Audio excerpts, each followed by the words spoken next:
शिक्षाप्रद एवं प्रेरणादायक कहानियों की कड़ी में सुनते हैं आज की कहानी। साहिल, जो कि एक बिजनेसमैन था, वह दिल्ली शहर में रहता था, लेकिन किसी काम से एक बार उसका प्रयागराज आना हुआ। वह एयरपोर्ट पर उतरा और एक कैब बुक की। जब साहिल एयरपोर्ट से बाहर निकला तो उसने गाड़ी के नंबर से पहचान लिया कि यह वही कैब है जिसे मैंने बुक किया है। साहिल कैब के पास गया तो कैब ड्राइवर ने साहिल का अभिवादन करते हुए कार का पिछला गेट खोला और बैठने को कहा। फिर साहिल का सामान गाड़ी में रखने लगा। उसके बाद अपनी ड्राइविंग सीट पर बैठते हुए उस कैब ड्राइवर ने एक कार्ड साहिल को पकड़ाते हुए कहा, सर, मेरा नाम विकास है। यह मेरा कार्ड है। इस कार्ड पर मेरा फोन नंबर, आधार नंबर, गाड़ी नंबर और मेरी कैब में मिलने वाली सुविधाओं के बारे में लिखा हुआ है। आप इसे रख लीजिए। किसी भी प्रकार की असुविधा होने पर आप मेरे खिलाफ कार्रवाई कर सकते हैं। उसके बाद विकास ने आगे कहा, सर, एसी का टेम्परेचर कम या ज्यादा करना हो तो बता दीजिएगा। साहिल ने कहा, नहीं, ठीक है। फिर विकास ने पूछा, आप कुछ पिएंगे? चाय, कॉफी, कोल्ड ड्रिंक्स? साहिल ने कहा, हाँ, पानी पीना चाहूंगा।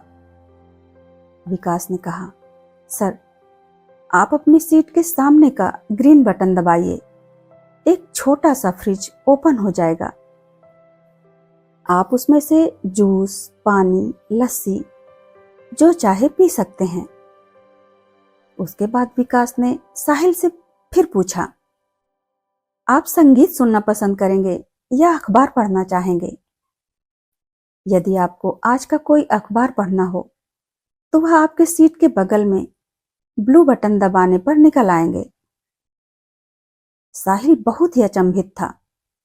उसने विकास से कहा, आज तक कैब में मैंने ऐसी कोई व्यवस्था नहीं देखी। तुम्हारी कैब तो अद्भुत, साफ सुथरी और सुकून प्रदान करती है। तुम यह काम कब से कर रहे हो? विकास ने कहा, सर, मेरे पिताजी गाड़ी चलाते थे, अब मैं गाड़ी चलाने लगा हूं।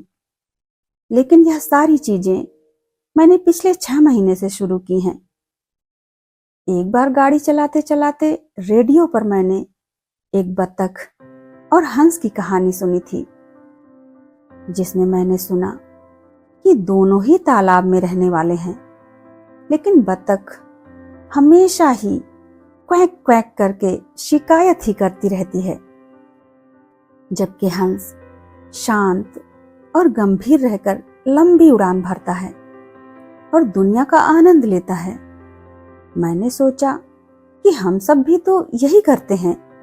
जब देखो बतख की तरह क्वैक क्वैक करके शिकायतें ही करते रहते हैं। मुझे लगा शिकायतें बंद करके हंस की तरह शांत रहना चाहिए और कुछ अलग करना चाहिए। धीरे धीरे करके मैंने कुछ अलग करना शुरू किया और अब मेरी स्थिति आप देख ही रहे हैं कि मेरी कैब में जो भी एक बार सफर कर लेता है, वह हमेशा मेरा फोन नंबर अपने पास रखते हैं और मुझे हमेशा ही सेवा का अवसर प्रदान करते हैं। जब मैं खाली नहीं रहता तो अपने मित्रों को भेज देता हूं। दोस्तों, हम में से बहुत सारे लोग हमेशा दुखड़ा ही रोते रहते हैं, जबकि उस दुखड़े का कोई मतलब नहीं निकलता।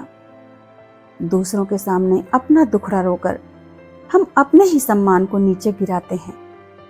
इसलिए हमेशा कुछ अच्छा, कुछ बड़ा, कुछ अलग करने का सोचें, और जब आप सोचते हैं तो आप कर लेते हैं। धन्यवाद।